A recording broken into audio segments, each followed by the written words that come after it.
All right, folks. Sharks in the water. Sorry, it took me a while to get everything. I'm driving out my wife's job's parking lot. And continuing to get better every day. Just getting better and better. You know. But anyway, what I wanted to talk about today, I'm pretty sure some of you all, you know, most, if not most, some of you all have already seen the video of the dude in Jacksonville, Florida. He gets pulled over for not having his headlights on during the rain, which it's required. It's required when you during the rain you have to have your headlights on. It's a law here in in North Carolina as well.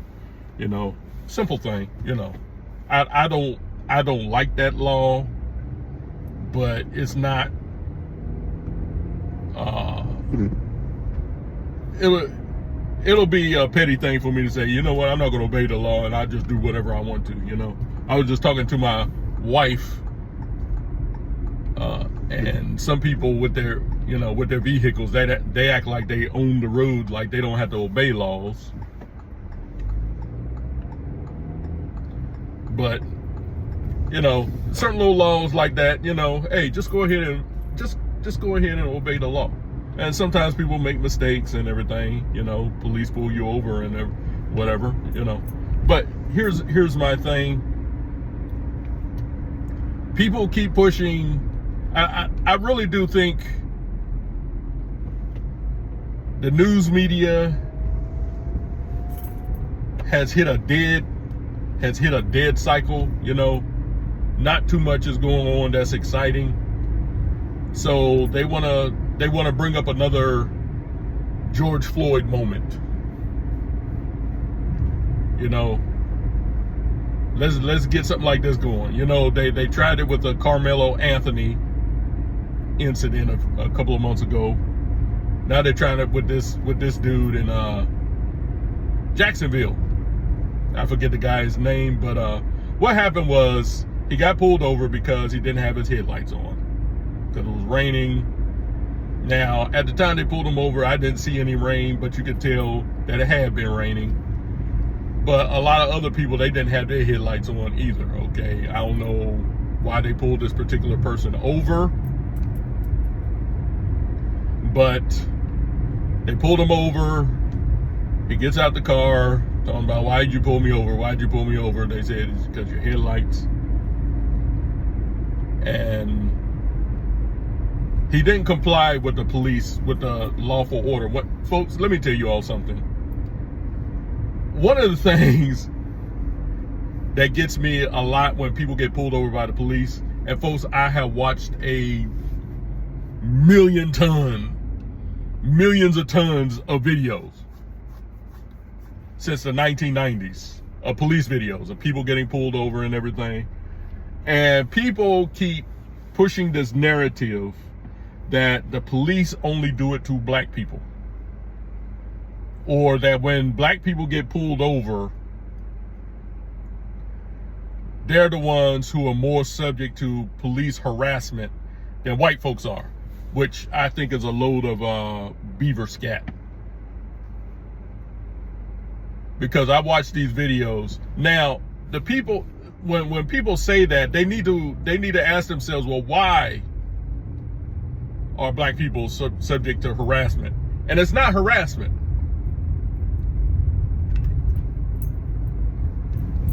Most of the time, when a black person gets pulled over, or, you know, a lot of times when a black person more often than not, let me just say that. I'm not going to say most of the time, or, you know, 99% of the time, you know. But what I noticed too many times in a lot of these videos is when a black person gets pulled over, they want to cop an attitude. They always want to cop an attitude. Why'd you pull me over? We'll get to you about that, okay?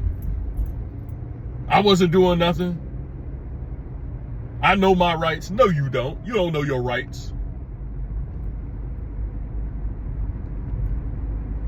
Now, let me get my lawyer. Let me call my mama.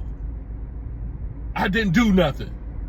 They always do that. Now, folks, let me just say this too. I've seen white folks do this too.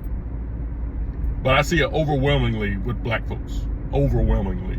So, I'm not just, so those of you all out there talking about, oh, you just hate black people. No, it ain't got nothing to do with hating no black people. I'm just saying I see this too often. And yes, black people have a tendency more often than others to cop an attitude with the police when they get pulled over. Thank you, Black Lives Matter, NAACP. Thank you guys for that. Because now black people think they're entitled. And every time a police officer pulls them over, it has to do with racism. So thank you for that, Black Lives Matter. You did your job. But anyway, like I said, I see this all the time. People cop an attitude with a police officer. And then it escalates into something that it doesn't need to escalate into. And when it does that, you can see both sides doing something wrong.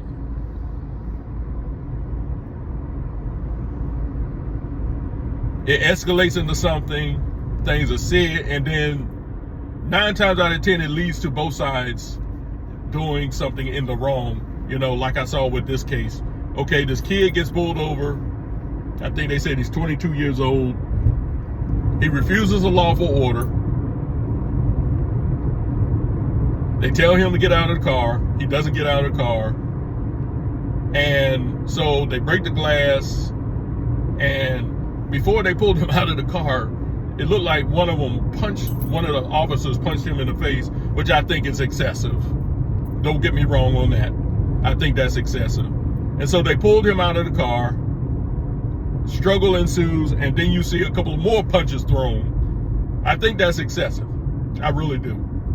Now, the kid was pulled over because he wasn't wearing a seatbelt and he didn't have his lights on, his headlights on, And now,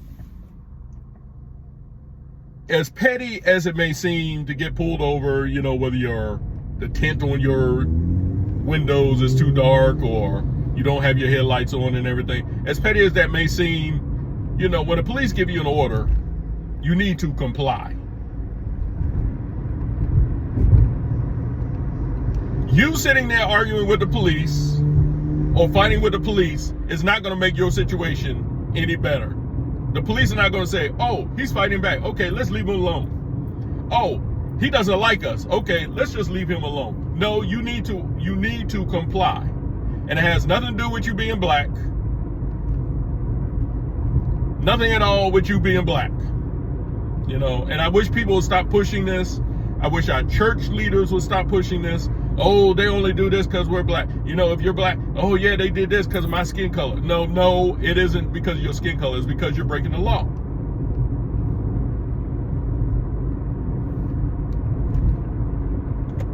So they check up on this dude, and he had been arrested before for, I think, he was driving on a suspended license. That's one thing. And he'd been arrested before for other charges.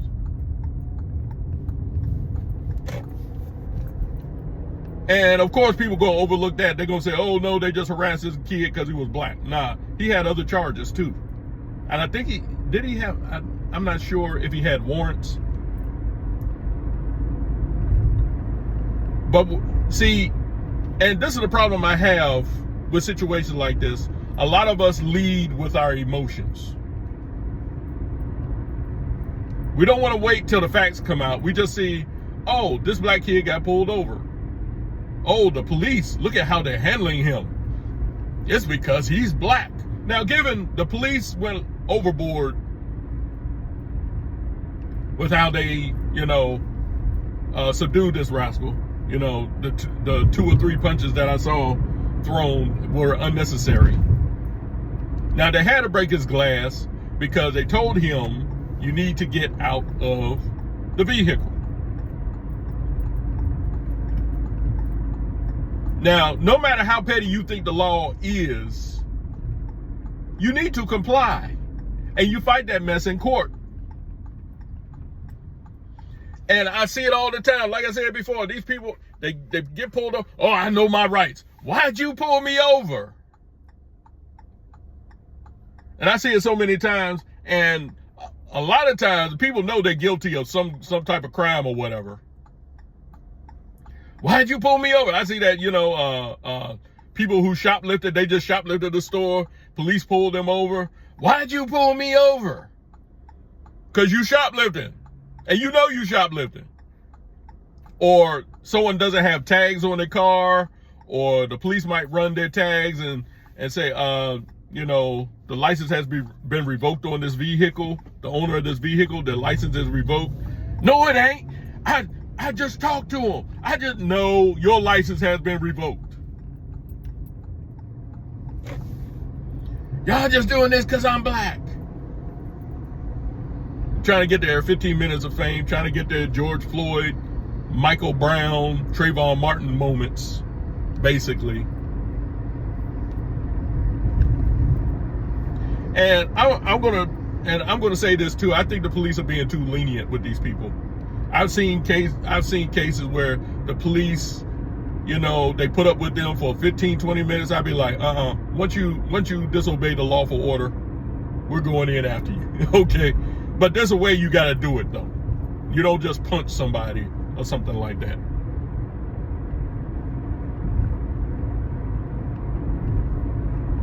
But we push this narrative that the police are only after black people. Let me give you all an example of something. The last time I got pulled over by a police officer of any kind was in 2013.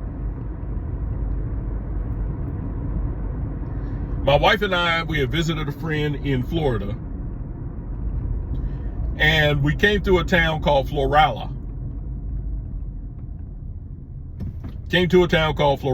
Which is, you can kind of guess, it's a town on the border of Florida and Alabama. And I was driving on the road 35 miles an hour, but I was doing 55. Should have known better. But we drove by a police station, and there was a police officer there. And I was wondering if he had seen me, and I think he did. I just deduced that, oh yeah, he saw me. And before I saw the dude, turning from the gas station. And before he even put his lights on, I had pulled over. And he came up behind me. He said, "Sir, do you know why you pulled? I pulled you over." I said, "Yeah, I was speeding." I knew I was speeding.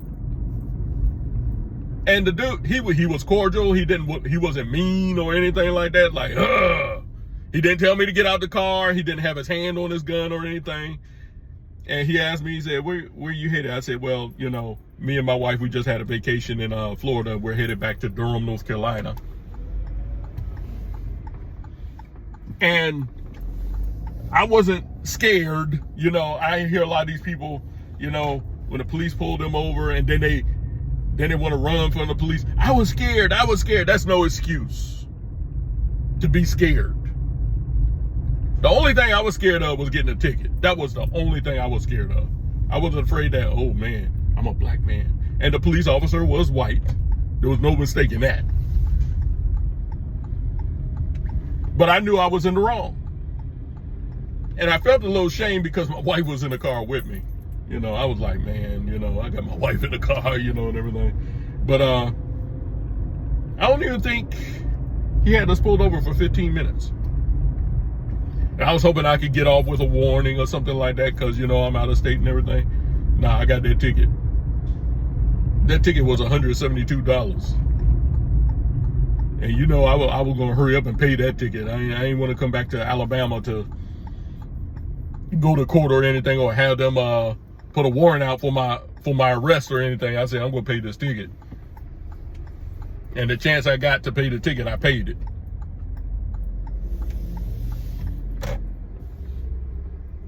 But I listen to these people, these so-called black leaders, and they talk about, we black people go through this every day. Yada, yada, yada. We always have to put up with discrimination every day. Yada, yada, yada. And I'm like, and the thing that ticks me off the most about all this is these rascals, they act like they talk for all of us. That's the thing that ticks me off the most. They talk like they talk for all of us. And then when you say, well, I don't go through this, well, your situation is different. You don't live in black neighborhoods, or you don't live in the same atmosphere that, well, okay, well, it still means that all of us don't go through that.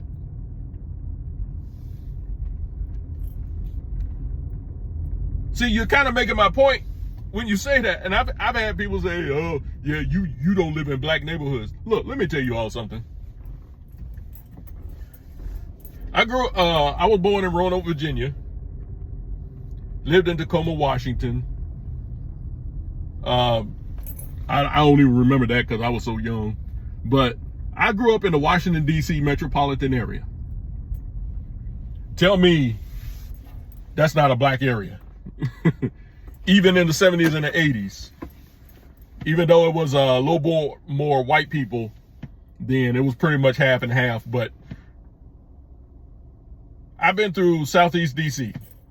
I used to live in Seat Pleasant, Maryland, which is right outside of Southeast DC. Lived in Fort Washington, Maryland, Oxon Hill. Tell me those places aren't black. Tell me those aren't black neighborhoods. But they tell me that, they go into that gaslighting, you ain't never lived in a black neighborhood. You ain't never lived in a hood. Well, first of all, I don't want to live in the hood. That's one thing. Give me a chance. I'm getting out of the hood. I don't like the hood. Can't stand it. Don't like the culture in the hood. And you can call me whatever you want. I don't like it.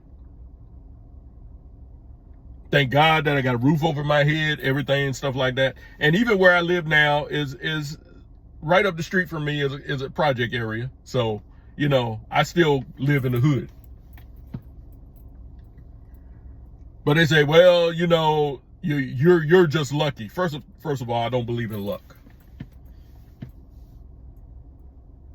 And I tell people, if you look at me, just look at me. Anyone of you all can look at me and say, he's quite the nondescript black person. I don't get harassed by the police. I haven't been pulled over by a police officer in nearly 12 years now. If the police wanted to harass somebody, I would be the right person for them to harass. I would be. But to listen to these black leaders talk, they sit there, they talk like they know everything about, what's going on and everything. And, and we've been conditioned in the black community. We've been conditioned to respond with our emotions when we see a black person meeting a negative consequence with a white person. We automatically jump to racism. They pulled me over because I'm black. Now, 9 times out of 10, when you're out there on that road and whatever, and police officer pulls you over for a traffic violation, 9 times out of 10, they can't tell if you're black or white. They just know that you're breaking the law. Or if they're behind you, they say, let me check out this plate right here. Oh, this plate, wait a minute, that's a false tag. Oh, he's got his license suspended. They don't know if you're black or white. They just know that you're breaking the law. And then you got people, you got the church leaders, you got the so-called black leaders, they get up there, they talk about, we black people go through this every day. Which black people? Because I don't go through it every day. They say we go through it on our jobs. We go through it when we're driving. They have this thing called black while driving. Driving while black, excuse me. Driving while black. Oh, police officer just out there, there's a black person, let's pull him over. Really? Y'all really believe that's what's going on? Now, given there was a time during the civil rights era where a lot of this did go on. But once again, it wasn't nationwide. It wasn't nationwide. It was basically in the Southeast. It may have been some other places where that occurred, but it wasn't really as national as people make it out to be. And they say we're still going through this. We're even though we don't have the segregated bathrooms and the segregated water fountains, they say we're still going through this. It's worse than ever, you know. But now, you know, this incident with this kid in Jacksonville, of course, you know who's taking up the case. Ben Crump, the ambulance chaser. He's over there, you know, sticking his little sticky hands in it because he's gonna get paid. Let me tell you all something. People like Benjamin Crump do not care about the black community. They don't. All they care about is their own prestige, their own fame and fortune. That's all they care about. And they jump up at a case like this. Oh, racism. Okay. Yeah, I'm going to get paid. I don't think you all ever see that quote by Booker T. Washington where he said, and I can't quote it verbatim right now, but he said a lot of these people, they want to keep the grievances of the race going because it pays well. And they want to keep it going because if they don't, they'll lose their jobs. Yeah, that's what's going on with a lot of these black lawyers and everything. All they looking for is a payday. And see, here's the thing that gets me though. Here's the thing that gets me. And I know I'm going off kind of on a tangent right now. This is what gets me. You get these people talking about, oh, the rich this and the rich that and the rich this and the rich that. And I explained this in a video before. But they don't understand that the very people who are pushing this rich versus poor thing, they're rich themselves. Look at Al Sharpton. Look at Ben Crump. I guarantee you Ben Crump doesn't live in a black neighborhood. I guarantee you Al Sharpton, Jesse Jackson, or any of the rest of these so-called black leaders live in black neighborhoods. I guarantee you they don't. But they want to keep you down. They want to sit there and gaslight you. They want to sit there and tell folks like me that you don't know what it is to be black. Wow. Okay. But like I said, over the years, I've watched a tons of police videos, and Lord knows, on YouTube, you can watch them all day. I guarantee you, you can, from 12 midnight in the morning till 12 midnight the next day, you can sit there and just watch nothing but police videos and still wouldn't crack half of them. And I watched them, and I've seen how people respond to the police. You know, they and the funny thing about it, these folks get upset. I'm gonna sue you. Let me get my lawyer. You ain't got no lawyer. You don't have a lawyer. I'm gonna call my lawyer. And then they sit there on their phones. You know, the police is telling them, hey, you need to get out the car. They sitting there, mama, I got pulled. You 35 years old and you calling your mom, your mom. I think they should make a law that, you know, when the police give you a lawful order, put your cell phone down. Because these people don't sit there on their cell phone and they'll act like they're talking to somebody.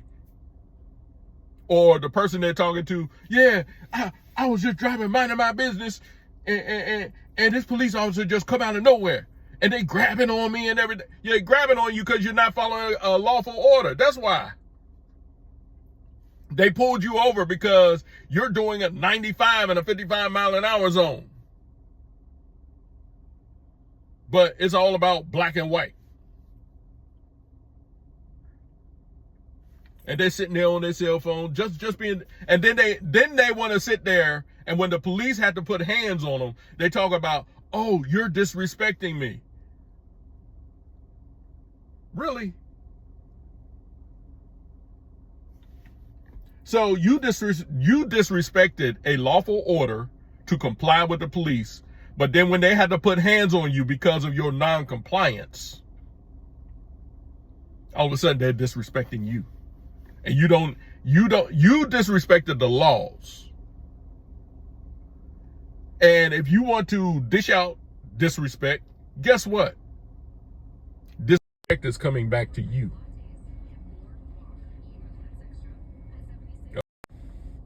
Disrespect is coming back to you. And you can sit there and cry and hear.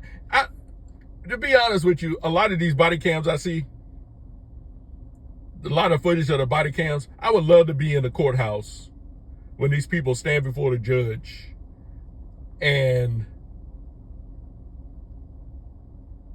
they show these body cams. Because you see these people, they get pulled over, the police put hands on them, then you got all these people, I'm recording. Oh, so you think that what you're recording is going to be different from the police's body cams? You think it's going to be any different?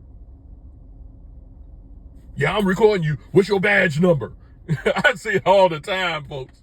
And I sit there and I just shake my head. What's your badge number? I'm going to sue you. Sue me for what? For complying with the law? For doing my job? Oh, I'm just supposed to let you go because you're a little angry with me or something?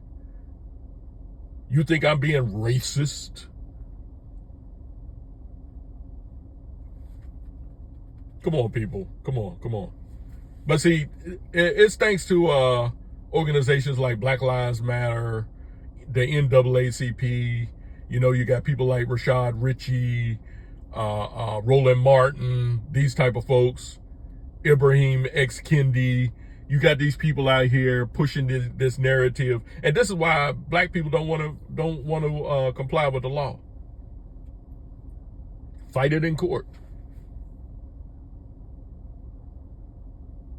If the police officer tells you get out the car, why I gotta get out the car? Why are you telling me? Oh, I'm scared. Get out of the car. You ain't got nothing to be scared of. He's got his body cam on. You got your video, recording the incident. Get out of the car. And whatever reason he pulled you out, if what he did is wrong, you fight that in court. You don't fight that on the street because you're going to lose every time.